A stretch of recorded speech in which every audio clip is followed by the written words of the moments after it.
Fellas, AC here.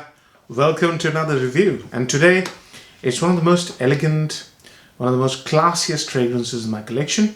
And it's one of those fragrances that was created about 70 odd years ago, maybe even longer. And it's held in by some people in the Fragrances Hall of Fame. It's a Chanel pour Monsieur EDT. So there are three concentrations. One is the EDT, the other one is the vintage Eau De Toilette Concentrate, and the other one is the current one, which is the EDP version.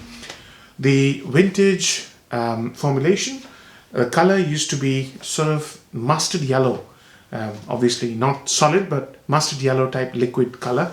This one is slightly green, tingy color. It's suggestive of being a green fragrance. Now you guys know my love for barbershop fragrances.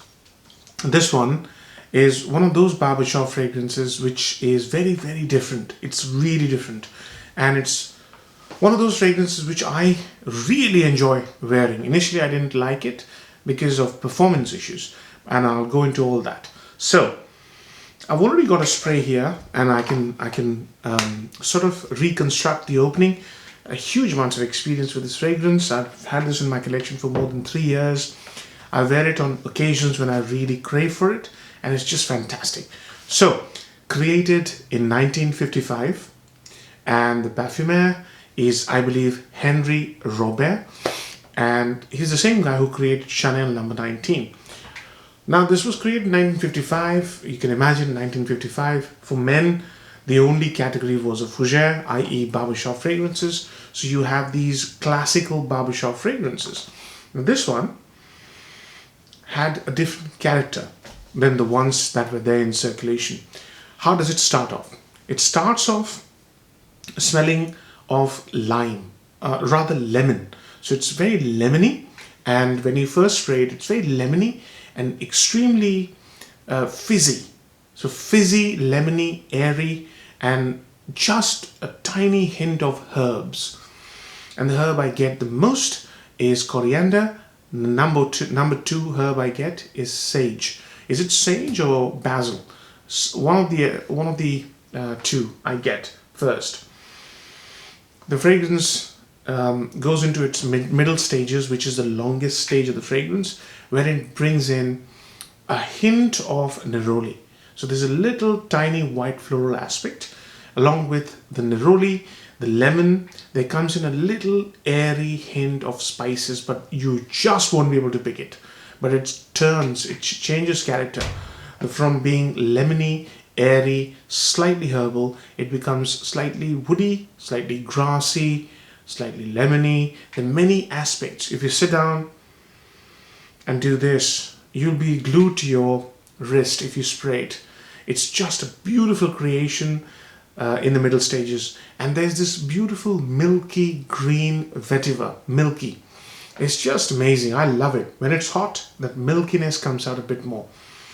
So you can imagine it just smells amazingly regal, very, very classy.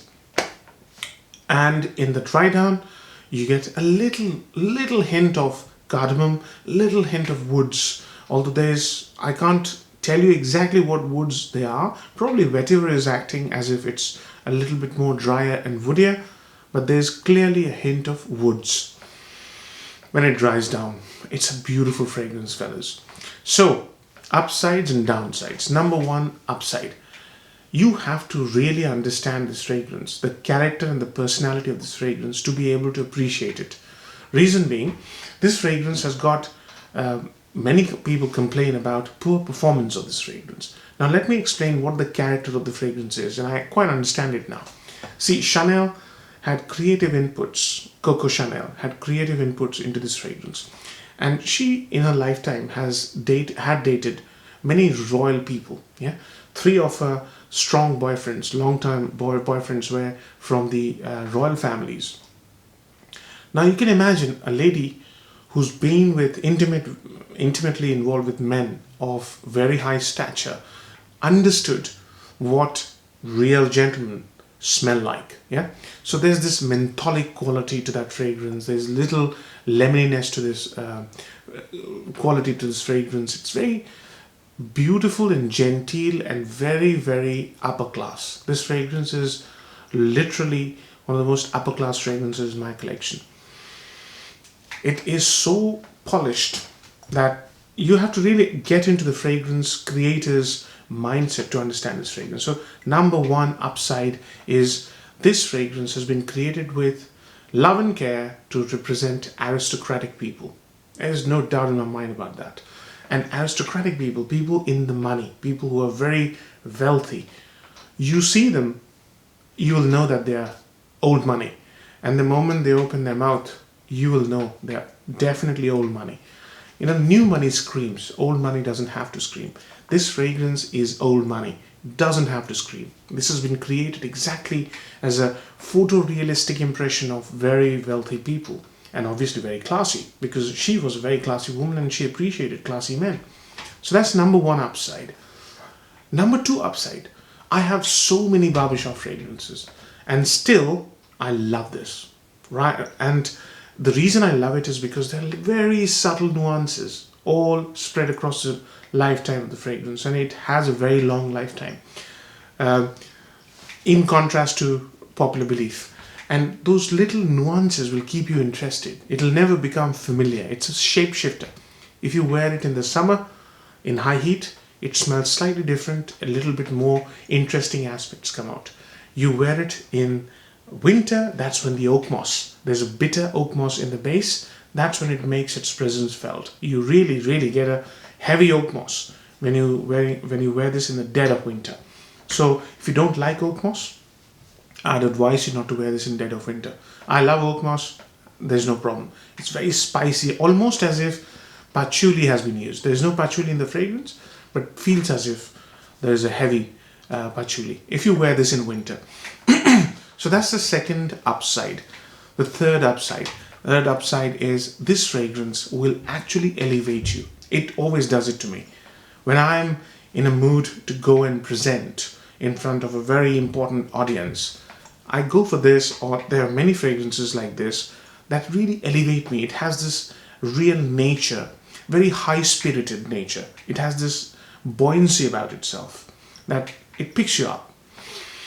Now, let's talk about downsides. Number one downside is its performance. I'll tell you, it's a very quiet scent. As I said, old money doesn't need to scream. This fragrance has a tendency to become extremely close to skin, hardly detectable in the air.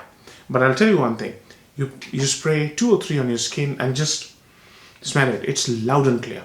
The only thing is nobody else will be able to smell you. They have to be very close to you to smell this. So that's one.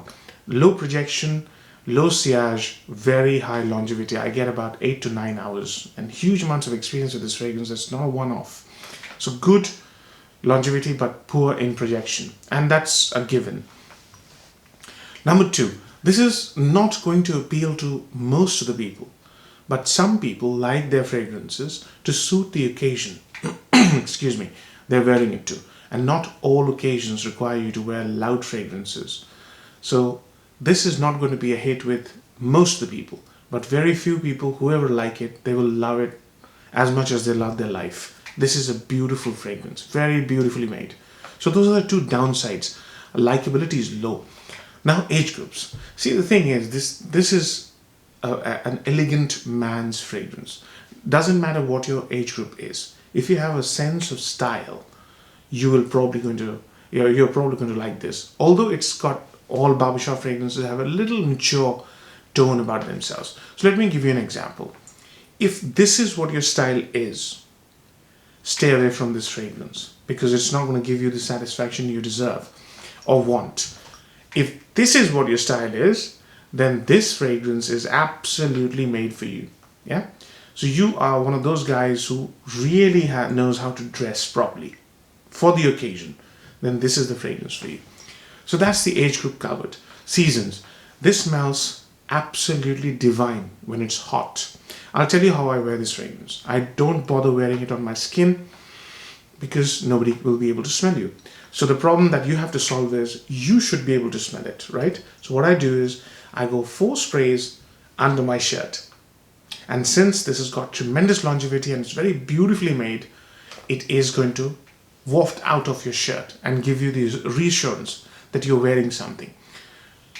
Complement those 4 sprays with 2 on each side.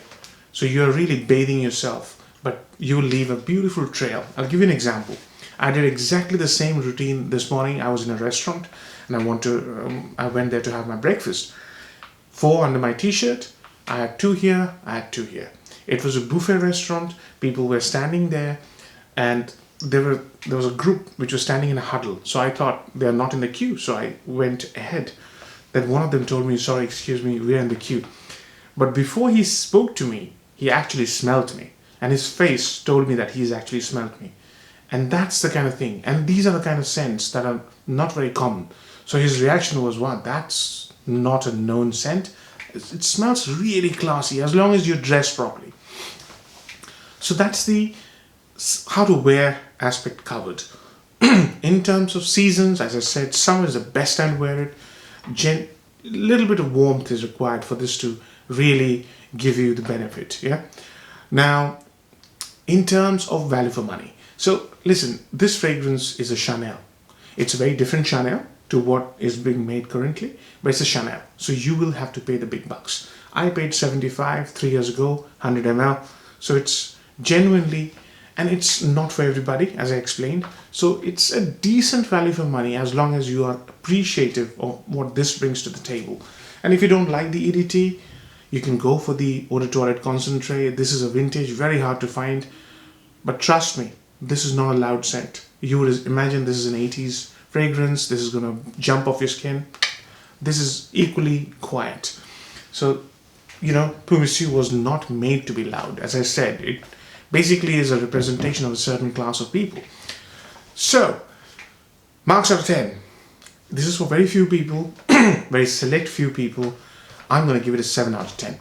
Because this is for those people who like their fragrances not to scream, gentle, and has been made so beautifully and just exudes sophisticated classiness. It's for those people. 7 out of 10. Hope you enjoy the review, fellas. Take care. Bye-bye.